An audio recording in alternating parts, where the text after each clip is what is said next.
きしめた心のコスモ熱く燃やせ奇跡を起こせ。 C'est le retour du mode VRP. J'avais endossé la veste à la sortie du premier tome de Stand By Me Kakuemon, après que les séries telles que Gannibal, Shiguri, Karakuri Circus et Bakis the Grappler se sont finies. Il ne restait qu'un Kingdom et un Kengan Omega avec des sorties assez espacées dans le temps pour tenir la baraque à tour de bras en matière de manga badass.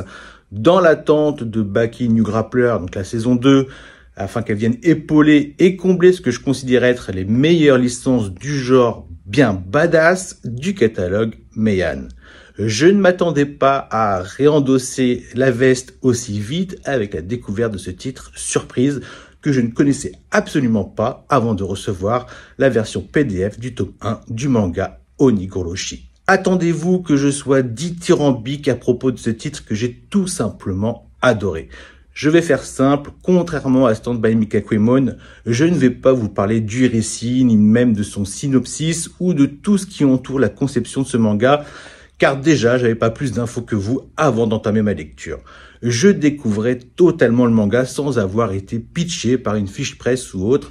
D'ailleurs, j'en veux à Meian de pas m'avoir prévenu qu'ils avaient un truc aussi lourd sous le coude. Par contre, je vais vous raconter par quelle phase je suis passé durant ma lecture pour au final avoir fini sur les rotules pour célébrer ce titre.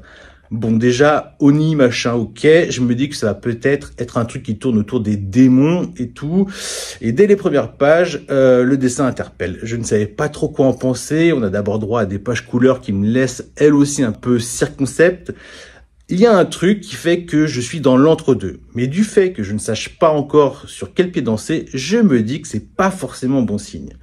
Lorsque ça passe au noir et blanc, on voit un coup de crayon plus gras, plus sale, pas loin du poisseux, mais à titre de comparaison, ce n'est pas aussi chargé en esquisse que le coup de crayon qu'on a dans Gannibal. D'ailleurs, la promo de ce titre tourne pas mal autour du fait que c'est le successeur de Gannibal. Bon, même si les récits n'ont rien à voir, ça a quand même du sens, déjà parce que c'est prépublié dans le même magazine si je dis pas de conneries, puis parce qu'il y a une place vacante dans le catalogue de Meian depuis que la parution de Gannibal est terminée. En vrai, les premières pages mettent de suite dans le ton. Là où dans Gannibal, on voit un flic s'installer avec sa famille dans un village pour le moins très suspect, ce qui fait qu'on n'est pas tranquille pour cette dernière d'ailleurs, dans Onigoroshi, le protagoniste principal voit sa famille se faire exécuté devant lui par des hommes masqués à tête de démons.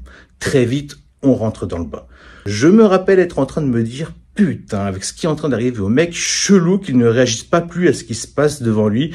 Il prend juste le temps de leur promettre de les faire payer avant de se faire sauter le caisson par l'un des hommes au masque de démon.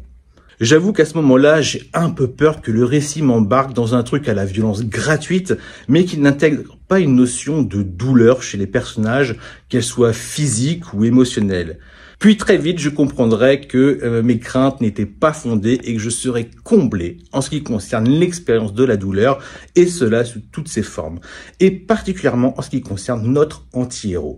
C'est ce que j'ai préféré chez lui, le fait qu'il ait notion des douleurs physiques, elles sont verbalisées, elles sont graphiques, mais la douleur est aussi mise en scène par des souvenirs fugaces de sa vie de famille qui ressurgiront en même temps qu'il reprendra possession de son cœur meurtri.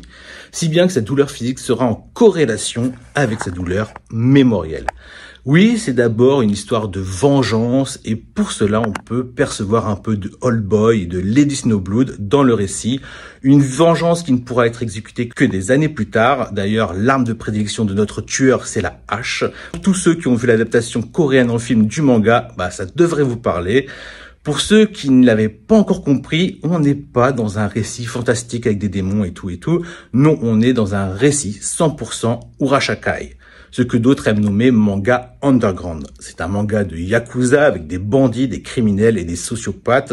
S'ils ne sont pas armés de couteaux et de haches, ils trouveront bien un tesson de bouteille ou n'importe quel objet pouvant devenir une arme non contendante. Il faut que ça plante, que ça coupe et que ça gicle. Plus d'une fois, il m'est arrivé de penser au manga Sunken Rock à la vue de la dégaine de notre anti-héros, les costards, la coupe de cheveux, le corps aux muscles saillants. Par contre, dans ce manga, il n'est pas question de perversion excessive sur les corps des femmes et leurs petites culottes. Le récit n'a pas de temps à perdre avec cette connerie. On est à 100% dans de la badasserie. Pour ma part, j'y retrouve aussi du manga façon Ban le bouseux avec ce mélange de folklore avec les masques de démons japonais et cette sphère politique qui semble graisser la pâte au plus ripoux. Si on ne sait pas encore tous ceux qui se cachent derrière les masques des hommes qui ont exécuté le personnage principal, on peut reconnaître ces entités que sont Anya la vengeresse, Okina le vieillard, Inari le renard, Ikaku l'ermite cornu et Akatengu, le Tengu rouge. Entre-temps, je viens de recevoir de la part de Meian le tome 2 que je vais m'empresser de lire en espérant que le titre soit toujours aussi jouissif en matière de badassitude et surtout qu'il continue à servir le récit. Pour rappel, les 2 tomes sont sortis en même temps le 29 mars, mais vous l'avez compris, il m'a suffi d'un seul tome pour me convaincre. Donc ce second tome, là, ce n'est que du bonus. À vous de voir comment vous voulez plonger dans cette aventure.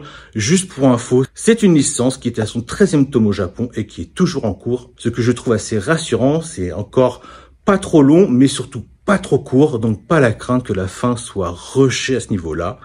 Voilà, j'espère avoir convaincu ceux qui hésitaient encore. Dans tous les cas, je pense avoir donné toutes les infos du pourquoi vous devriez découvrir ce titre. Tout ce que je peux vous dire au final, c'est qu'il n'y aura pas erreur sur la marchandise. Vous saurez pourquoi vous irez. Sur ce, je vous dis à bientôt. Prenez soin de vous. Ciao!